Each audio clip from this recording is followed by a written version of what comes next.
Hello students, welcome to I exam V. I am Karan Sardana. Students, IBPS PO का exam आने वाला है और उसकी लास्ट डेट है 22 अगस्त। अगर आपने अभी तक फॉर्म नहीं भरा तो प्लीज भर दीजिए। जो भी ग्रेजुएट है वो सब अप्लाई कर सकते हैं, कोई परसेंटेज बार नहीं है। एज लिमिट 20 to 30 है।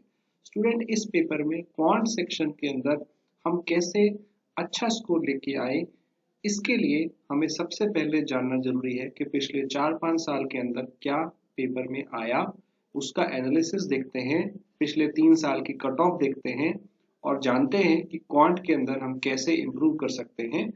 आज के इस वीडियो में हम बात करेंगे past year quant analysis for IBPS PO prelims exam. तो स्टूडेंट्स, अगर पैटर्न की बात करें प्री एग्जाम की, तो क्वांट में आपको 35 क्वेश्चन मिलेंगे 35 मार्क्स के लिए और टाइम मिलेगा सिर्फ 20 मिनट। तो स्टूडेंट्स, एक बहुत बड़ी प्रॉब्लम होती है जो स्पेशली बिगिनर हैं, 20 मिनट में इतने सारे क्वेश्चन कैसे करें, और आपको मिनिमम 25 प्लस तो करने ही करने हैं to get a good score overall, right. तो ऐसा आपको करना ही पड़ेगा। इसके लिए क्या चीजें आपको करनी है, आइए जानते हैं। तो अगर हम बात करें पिछले 3 साल की कट ऑफ की, तो आउट ऑफ 100 प्री की जो कट ऑफ है वो जनरल कैटेगरी में अराउंड 60 के आसपास है। 2019 में 59.75 थी, 2020 में 58.75 थी एंड 2021 में ये 50.5 थी। ऐसे आप बाकी कैटेगरी की भी कट ऑफ देख सकते हैं। तो स्टूडेंट, आपको लगभग आउट ऑफ 100 60 के आसपास तो स्कोर करना ही है। इसलिए आपको जो क्वेश्चन करने होंगे वो अराउंड 70 to 80 के बीच में करने होंगे, क्योंकि कुछ क्वेश्चन गलत भी हो जाते हैं बिकॉज ऑफ 1/4 नेगेटिव मार्किंग। तो अगर आपको अराउंड 70-80 क्वेश्चन करने हैं तो उसमें आपको क्वांट के अंदर भी आपको 25 से ज्यादा क्वेश्चन करने ही पड़ेंगे। स्टूडेंट्स, अगर सेक्शन वाइज कट ऑफ पे भी हम नजर मारें तो सेक्शन वाइज कट ऑफ भी आपको निकालनी होती है, मिनिमम इतने नंबर लाने होते हैं और ये अराउंड 9-10 के आसपास होती है। लेकिन ये सिर्फ बहुत ही कम सेक्शनल वाइज कट ऑफ है। आपको वैसे ओवरऑल अगर टोटल इतने सारे मार्क्स लेके आने हैं, जैसे हमने देखा कि 100 में से आपको लगभग 60 के आसपास मार्क्स लाने पड़ रहे हैं, तो डेफिनेटली आप ये सेक्शन वाइज कट ऑफ तो क्लियर कर ही लेंगे। तो आपको ओवरऑल ज्यादा मार्क्स लाने पे ही फोकस करना है, सिर्फ ये नहीं कि इतने नंबर के बारे में सोचें, आपको बड़ा सोचना है। अगर आप यहाँ पे अच्छा स्कोर लाएंगे तो डेफिनेटली आपका मेंस भी अच्छा जाएगा, क्योंकि प्री के अंदर सारा मैथ्स आता है, वही मेंस के अंदर आता है। तो आपको इसमें अच्छा स्कोर लाना ही पड़ेगा ताकि आप मेंस में भी अच्छा लेके आए। तो स्टूडेंट, अगर सिलेबस की बात करें प्री की, तो आपको यहाँ पे क्या क्या टॉपिक्स मिलते हैं वो देख लेते हैं। आपको यहाँ पे क्वाड्रेटिक इक्वेशन मिलता है, आपको यहाँ पे नंबर सीरीज मिलता है देखने को। इसके अलावा सिंप्लीफिकेशन के क्वेश्चन भी आते हैं। नाउ डीआई और केसले डीआई पेपर में पूछा जाता है। इसके अलावा जो बाकी क्वेश्चन होते हैं वो आपके अरिथमेटिक से रिलेटेड होते हैं। अरिथमेटिक में लगभग आपके पास 12-13 चैप्टर्स होते हैं और इनसे एक एक क्वेश्चन पूछा जाता है। तो यहाँ पे कई सारे चैप्टर हैं, जैसे कि आप देखिए, आपको यहाँ पे मिलता है HCF LCM। इसके अलावा आपको यहाँ पे मिलता है average, ratio, ratio and proportion, partnership, ages and अगर बात करें यहाँ पे और भी आपको बहुत सारे चैप्टर मिलेंगे, time and work, time and distance. इसके अलावा एलिगेशन आपको यहाँ पे देखने को मिलेगा and simple interest, compound interest, और बहुत ही इंपॉर्टेंट चैप्टर होते हैं percentage, profit and loss, right, mensuration. तो इस टाइप से लगभग 12-13 चैप्टर हैं जो आपके अरिथमेटिक के अंदर आते हैं। तो स्टूडेंट, ये है इसका सिलेबस। अब बात करते हैं पिछले 4 साल के अंदर हर टॉपिक में से लगभग कितने क्वेश्चन आते हैं। तो अगर हम बात करें number series, simplification and quadratic equation, अगर आप इनके क्वेश्चन देखेंगे तो आपको इन तीनों में से लगभग 10 क्वेश्चन मिल जाएंगे। आपको इन 3 टॉपिक में से कोई ना कोई 2 टॉपिक वहां पे जरूर मिलेंगे, राइट। जैसे कभी कभी आपसे सीरीज और सिंप्लीफिकेशन पूछ लेगा, कभी आपसे सीरीज के साथ क्वाड्रेटिक पूछ लेगा, तो इस टाइप से होगा। कभी आपसे कोई और टॉपिक पूछ लिया जाएगा, कभी आपसे यहाँ पे सिर्फ सिंप्लीफिकेशन और क्वाड्रेटिक पूछ लिया जाएगा, और इनके 5-5 क्वेश्चन एक्सपेक्टेड रहते हैं। तो आपको इन 3 में से 2 टॉपिक मिल जाएंगे, 10 क्वेश्चन, और ये आसान रहते हैं। आप देख सकते हैं हर बार ये क्वेश्चन आ रहे हैं और कई सारी शिफ्ट में पेपर होता है तो थोड़ा बहुत ऊपर नीचे हो जाता है क्योंकि काफी शिफ्ट में होता है। तो कभी सीरीज आती है, कभी सिंप्लीफिकेशन आते हैं, कभी क्वाड्रेटिक आते हैं, पर 2 टॉपिक आपको जरूर मिलेंगे। 10 क्वेश्चन, ये कुछ ऐसे क्वेश्चन हैं जो हर स्टूडेंट स्टार्ट कर सकता है। बहुत सारे बच्चों को मैथ से डर लगता है, तो दीज आर द 3 टॉपिक्स जिससे आप स्टार्ट कर सकते हो। और अगर आपने 35 में से 10 क्वेश्चन ये करना शुरू कर दिया तो आपका एक कॉन्फिडेंस बिल्ड हो जाएगा कि हाँ, हम मैथ्स के अंदर फेल नहीं होंगे, हम मैथ्स के अंदर इतने नंबर तो यहीं से ही ले आएंगे। और फिर आप धीरे धीरे आगे करिए। और ये ऐसे टॉपिक हैं जो बहुत इजी हैं, कोई भी बच्चा कर सकता है। इसके बाद जो सबसे ज्यादा इंपॉर्टेंट चैप्टर है दैट इज डीआई या फिर केसलेट डीआई। आजकल केसलेट डीआई भी आने लग गए हैं डीआई के साथ। तो आपको क्या होगा स्टूडेंट, या तो 2 डीआई मिल जाएंगे पेपर में, या फिर एक डीआई के साथ आपको एक केसलेट, ऐसा भी देखा जाता है प्री वाले सेक्शन के अंदर।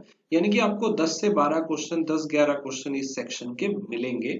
तो इसलिए वो 3 टॉपिक करने के बाद आपके लिए जो 4th टॉपिक सबसे ज्यादा इंपॉर्टेंट है वो है डीआई या केसलेट डीआई। और ये बहुत ही सिंपल होते हैं। आपको एक डेटा दिया होगा, किसी भी फॉर्मेट में डेटा दिया हो सकता है, pie chart, bar graph, line graph, table, या केसलेट की फॉर्म में दिया हो सकता है। और उसके बेस पे आपको मैक्सिमम कुछ कैलकुलेशंस करनी होती है। कभी एवरेज निकालना है, कभी रेशो निकालना है, कभी परसेंटेज निकालना है, कोई 2 वैल्यू का डिफरेंस, कोई सम, इस टाइप से बहुत सिंपल कैलकुलेशन करनी होती है जो कि हर कोई स्टूडेंट कर सकता है अगर वो रोज 2-4 डीआई सॉल्व करे। तो आपको 3 से 4 डीआई कोशिश करनी है कि आप रोज करें। आप आधा घंटा, पौना घंटा डीआई की प्रैक्टिस करें तो पेपर में आप इन 10 क्वेश्चन को आराम से कर पाओगे। तो अगर आप सिर्फ इतना कर लेते हो जो मैंने आपको बताया कि आप सीरीज कर लीजिए, सिंप्लीफिकेशन कर लीजिए, और क्वाड्रेटिक इक्वेशन कर लीजिए, और चौथा टॉपिक डीआई कर लीजिए, तो इसमें से आपको 20 क्वेश्चन का जो आसपास है, 20-22 क्वेश्चन आपको इसी से ही मिल जाएंगे, जो कि काफी अच्छे मार्क्स आपको दे सकता है। तो जो भी बिगनर है, अभी बहुत कम टाइम है आपके पास, तो आप इन 4 टॉपिक पे ज्यादा फोकस करिए। डीआई के लिए आपको थोड़ा परसेंटेज का भी बेस चाहिए, तो वो भी आप पढ़ लीजिएगा पहले, उसके बाद डीआई करना आपके लिए थोड़ा इजी हो जाएगा। अब इनके अलावा आपका पूरा अरिथमेटिक है, जैसे मैंने आपको बताया था कि लगभग आपके पास 13-14 चैप्टर हैं, जैसे average, profit loss, simple instance, discount, ratio, proportion, time and work, age, time and distance, percentage, board, mensuration. तो इनमें आपको कभी किसी में एक क्वेश्चन मिलेगा, हो सकता है वो चैप्टर कभी ना आए। तो ऐसी चीजें आपको यहाँ पे देखने को मिल सकती हैं, थोड़ा थोड़ा वेरिएशन आपको यहाँ पे मिलेगा। डेटा सफिशिएंसी के यहाँ पे जो चांसेस हैं वो कम रहते हैं, राइट। और स्टूडेंट मेंसुरेशन के भी क्वेश्चन देखे जाते हैं। आप ये सारे टॉपिक जितने आप कर सकते हैं उतना करिए, बट आपका मेन फोकस इन 4 टॉपिक पे पहले होना चाहिए कि इनके क्वेश्चन तो आप बिल्कुल ना छोड़े, और धीरे धीरे अरिथमेटिक पे कमांड बनाइए। तो डीआई और अरिथमेटिक में कमांड बनाने में थोड़ा टाइम लगेगा, लेकिन आप जितनी ज्यादा प्रैक्टिस करेंगे, जितने ज्यादा क्वेश्चन उनके करेंगे, आप उसमें मास्टर होते जाएंगे। तो स्टूडेंट्स, अगर आपको क्वांट में स्कोर हाई करना है तो कुछ जरूरी चीजें जो आपको जान लेनी चाहिए। सबसे पहला है कॉन्सेप्ट बिल्ड करना। कोई 2-4 ट्रिक्स याद करने से या बस थोड़ा सा काम करने से कुछ नहीं होगा यहाँ पे। अगर आपको वाकई में एक्चुअल में पेपर क्लियर करना है तो आपको कॉन्सेप्ट बिल्डिंग में टाइम इन्वेस्ट करना पड़ेगा शुरू में। जब भी आप कोई एक चैप्टर पढ़ते हैं तो उसके सबसे बेसिक से स्टार्ट करिए, बिल्कुल बेसिक से थॉरली स्टार्ट करिए। उसके वीडियोस आप पूरे देखिए, हर चीज को समझिए, एंड उसके बाद ही आगे बढ़िए प्रैक्टिस करने के लिए। बट पहला काम है कि वीडियोस बेसिक्स पूरे अच्छे से समझिए, चाहे उसके अंदर कितने भी घंटे इन्वेस्ट हो जाए। आपको ये नहीं करना कि यार हमने 2-3 घंटे लगा दिए और अभी कुछ हुआ नहीं है। आपको उसमें इन्वेस्ट करना है टाइम। और एक बार जब आप उसके कॉन्सेप्ट को बिल्ड कर लेते हो तो उसको आपको अच्छे से नोट करना है, अपने नोट्स बनाने हैं, ताकि आप उसको अच्छे से कहीं लिख पाओ और बाद में रिवाइज कर पाओ। अल्टीमेटली आपको यहाँ पे रिवीजन करते रहना है, बार बार चीजों को पढ़ते रहना है, क्योंकि हम जब भी कोई नई चीज सीखते हैं ना, एक बार करने से क्या होता है, हम अगली बार उसको बहुत ही कम दिनों के अंदर भूलने लग जाते हैं। जब आप दूसरा, तीसरा, चौथा चैप्टर करोगे तो आप पुरानी वाली चीजें भूलते जाओगे। इसलिए आप हर संडे रिवाइज करिए जो भी आपने 6 दिन के अंदर किया। रिवीजन बहुत जरूरी है, अपने नोट्स अच्छे से बनाइए, जितने भी फॉर्मूलेज हैं, जितनी भी ट्रिक्स हैं और आप जो जो क्वेश्चन कर रहे हैं उसके अंदर आप लिखते जाइए, प्रैक्टिस करते जाइए, ताकि आप जब रिवाइज करें तो आपको सारी चीजें क्लियरली समझ में आ जाए। एंड स्टूडेंट, जब आप प्रैक्टिस कर लेते हो, कॉन्सेप्ट बिल्ड कर लेते हो, तो आपको प्रैक्टिस करनी है उस चैप्टर की, तो आपने कर ही लेनी है, लेकिन आप जब बहुत सारे चैप्टर्स कर लोगे तो आपको सेक्शन टेस्ट करना है, जिसमें आपके सारे चैप्टर्स से रिलेटेड क्वेश्चन होंगे, क्योंकि ये आपको रिवाइज करने में हेल्प करते हैं। जब हम किसी चैप्टर वाइज करते हैं तो हमारा चैप्टर तो स्ट्रांग हो जाता है, लेकिन आपको सारे चैप्टर्स कंबाइंड भी करने हैं, क्योंकि पेपर में क्या होगा, आपको सारे चैप्टर्स के कंबाइंड क्वेश्चन मिलेंगे, एक के बाद एक किसी भी चैप्टर से क्वेश्चन आपको मिल जाएंगे। तो अल्टीमेटली आपको सेक्शन टेस्ट पे प्रैक्टिस करनी है और उसके बाद आपको मॉक टेस्ट भी करने हैं बाद में। मॉक टेस्ट और सेक्शन टेस्ट के अंदर आपको हमेशा टेस्ट देने के बाद एनालाइज जरूर करना है, क्योंकि एनालाइज करने से ही आपको पता चलेगा कि आपके अंदर वीकनेस कहाँ पे है, किस टॉपिक में यू आर लो। आपको उसी को पकड़ना है और उसी को और ज्यादा सही करना है, ताकि अगली बार उसको आप गलत ना करें। इसीलिए आप जब भी कोई मॉक टेस्ट या एनालिसिस, कोई भी सेक्शन टेस्ट करेंगे, एनालाइज करेंगे, तो आप बहुत सारी सिली मिस्टेक आप उसमें करेंगे, उसे आप अलग से नोट्स के अंदर अपने लिखिए कि आपने ये गलती करी, ताकि आप उसे दोबारा ना करें। और साथ के साथ जो भी क्वेश्चन आपने गलत किए, उस क्वेश्चन में भी आपने कुछ गड़बड़ की होगी या उनमें कुछ डाउट होगा, कोई क्वेरी होगी, उसे अलग से लिखें। और जब आपकी यहाँ पे लाइव क्लास होगी आपके कोर्स के अंदर, तो उसमें आप जाके पूछिए, ईमेल पे पूछिए, ताकि आपका वो डाउट क्लियर हो जाए। अपने नोट्स के अंदर सारे डाउट्स लिखिए जिसमें भी आपको प्रॉब्लम आ रही है। आपने कोई क्वेश्चन छोड़ दिया और डाउट वो क्लियर नहीं किया, तो आप बहुत बड़ी गलती कर रहे हैं। मान लीजिए आपने 100 क्वेश्चन किए और उसमें से आपने 95 खुद से कर लिए और 5 नहीं किए, और वो 5 क्वेश्चन जो नहीं किए, अगर आपने इसके बारे में जानकारी नहीं ली, आप इसको नहीं समझ रहे हो, छोड़ देते हो, तो आपके 100 क्वेश्चन करने का एक्चुअल में कोई ज्यादा फायदा होगा नहीं। हो सकता है पेपर में इन्हीं में से कोई एक क्वेश्चन आ जाए और आपने वो क्वेश्चन इग्नोर कर दिया था। ऐसा आपको बिल्कुल नहीं करना है। अगर आपका कोई डाउट है तो पहली प्रायोरिटी पे उसे आपको क्लियर करना है। तो उसके लिए हम आप लाइव क्लास लेते हैं, उसमें आप डाउट पूछ सकते हैं। हमारे कोर्स में हम आपको एक ईमेल आईडी देते हैं, वहां पे भी आप डाउट पूछ सकते हैं। तो अपने डाउट नोट करिए और उसे क्लियर करते रहिए टाइम टू टाइम। स्टूडेंट्स, आप जो गलती करते हैं उसे तो आप करिए ही करिए, लेकिन जब आप पूरा मॉक टेस्ट एनालाइज करेंगे तो कुछ क्वेश्चन ऐसे भी होंगे जो आपने पेपर में अटेम्प्ट ही नहीं किए, मे बी आपको टाइम नहीं मिला या आप उनको बाद में कर नहीं पाए किसी भी रीजन की वजह से। तो अगर आपको टाइम नहीं मिला तो जब आप मॉक टेस्ट कर लेंगे तो उसके बाद तो आपके पास टाइम है, आप उन अनअटेम्प्टेड क्वेश्चन को अटेम्प्ट करिए। जितने क्वेश्चन आप कर सकते हैं बहुत ही बढ़िया, लेकिन जो क्वेश्चन नहीं हो रहे हैं उसको आप अलग से अपने डाउट्स क्वेरीज में नोट कर लें, ताकि आप वो फैकल्टी से पूछ पाए। तो स्टूडेंट, ये है बेसिक स्ट्रैटेजी कि आपको इनमें बार बार एक बार कॉन्सेप्ट बिल्ड कर लेना है और उसके बाद आपको प्रैक्टिस करते रहना है, राइट। और उसी से आपकी धीरे धीरे स्पीड बनेगी। मेन फोकस आपको पहले एक्यूरेसी पे करना है, क्योंकि पेपर में नेगेटिव मार्किंग है, तो आपका कोई भी क्वेश्चन गलत नहीं होना चाहिए।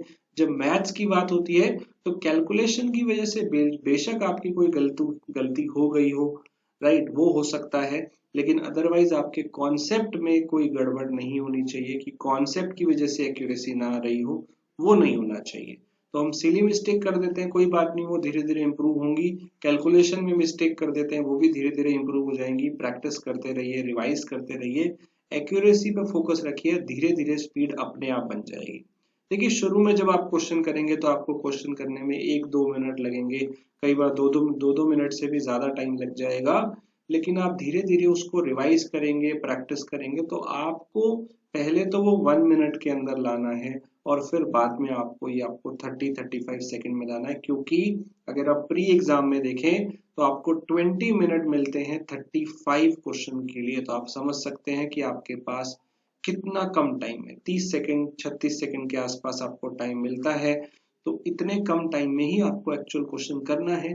तो आप अपने टाइमर का यूज करिए। हमेशा जब क्वेश्चन करिए तो टाइम जरूर नोट किया करें, कितने टाइम में कर रहे हैं। शुरू में टाइम ज्यादा लगेगा, लेकिन बार बार प्रैक्टिस करके, रिवाइज करके, सेक्शन टेस्ट करके, मॉक टेस्ट करके आप इनको धीरे धीरे कम कर पाओगे। It will take some time, लेकिन आप अपना जो ये प्रैक्टिस है इसे जारी रखिए ताकि आप इसे कम टाइम में कर पाए।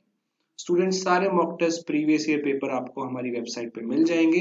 And we have ultimate B banker online course, जो आपको स्पेशली आने वाले सारे बैंक, पीओ, क्लरिकल एग्जाम और इससे रिलेटेड जितने भी एग्जाम होते हैं उनकी प्रिपरेशन करवाता है। अगर आप हमारे कोर्स में एनरोल करना चाहते हैं, किसी भी कोर्स में एनरोल करना चाहते हैं, जस्ट यूज कूपन कोड यारी, आपको 42% ऑफ मिल जाएगा। तो अभी एनरोल करिए for best quiz content, best faculty, best guidance, best study plan.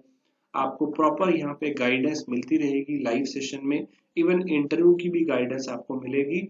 और प्री काफी इजी होता है पेपर, लेकिन मेंस डिफिकल्ट होता है। तो मेंस के लिए आपको स्पेशल फैकल्टी चाहिए जो आपको हाई लेवल कंटेंट पढ़ा पाए। तो हमारे कोर्स के अंदर अगर मैं क्वांट की बात करूं स्टूडेंट, पूरे महीने में 15 से ज्यादा लाइव क्लास हम लोग कराते हैं। हर हफ्ते आपकी बेसिक लाइव क्लास तो चलती है, जैसे हर हफ्ते में बोलूं 3 क्लासेस आपकी मिनिमम बेसिक की चलती हैं और आपकी एक हाई लेवल क्लास होती है। तो आपको टोटल हर हफ्ते 4 क्लास मिलती हैं और पूरे महीने में आपको 15-16 क्लासेस मिलती हैं। ये आपको कहीं भी रेगुलर नहीं मिलेगी। किसी भी प्लेटफॉर्म पे आप चले जाइए, रेगुलर क्लासेस आपकी यहाँ पे चलती हैं। आप उसमें जितने मर्जी अपने डाउट्स लेके आइए, आपको पूरा बेसिक से पढ़ाया जाता है, plus new pattern, high level questions अलग से कराए जाते हैं, ताकि जो बिगिनर हैं उनके लिए भी उनको समझ में आए, और जो पहले से थोड़ी तैयारी कर रहे हैं, हाई लेवल उनको करना है, तो उनको भी कुछ नया यहाँ पे मिलता रहे, ताकि उनकी प्रैक्टिस में कोई कमी ना आए। तो ऐसे बेस्ट ऑनलाइन कोर्सेज में एनरोल करने के लिए अभी कांटेक्ट करिए इस नंबर पे 9205524028।